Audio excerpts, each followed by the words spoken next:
Hey everybody, I'm Josh with PDQ.com, here to give you a quick run through of the PDQ Link Setup wizard. The first thing you're going to see is the EULA. If you're one of those people that likes to read it, go ahead and read it. Otherwise, we'll just go ahead and get started. The first thing that the installer is going to do is going to check for some prerequisites. We need to make sure that PowerShell 5.1 is installed, it's a server OS, 2012 R2 or later, and it's AD joint. These are all requirements for the next couple things, because here we're going to install some server roles and configure them. In our case, we don't have any existing remote access server or network policy servers configured. If we did, we'd throw a warning. You can still overwrite the config, but just be aware you're going to overwrite it. Next, we're going to configure our roles.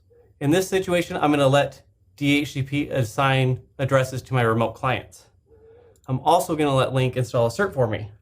So I'm going to go ahead and create a password. You might want to type that down. The next thing we're going to do is select an Active Directory group that is allowed to connect in.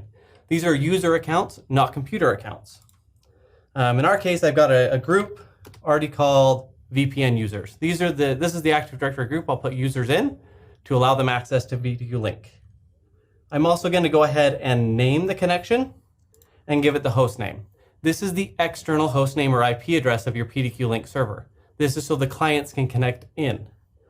In our case, we are PDQ PN test, if I could type, .pdq.com, and hit next. This is where all the magic actually happens. All of the configuration we gave is actually going to go through, set up those server roles, and configure them. The last thing it's going to do is generate us a client installer that we can use on our target machines and generate and install a cert. Finally, we'll do a port 443 check to make sure that everything's good to go.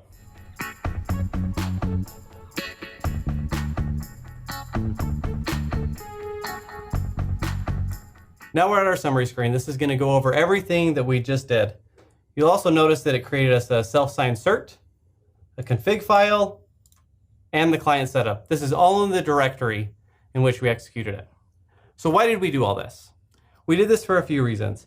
One, it's really complex to get in and configure remote access and NPS the first time. This setup wizard takes all of that hard work out of it so that your clients can come in and connect seamlessly. You saw how quick it was, a few setup screens, we set up the client-side installer for you and the server-side installer. You're good to go.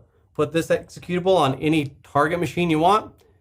When they open up their computer and log in, they're going to connect to your PDQ Link server and you're going to be able to manage it just like it was in the office. Thanks for your time, everybody.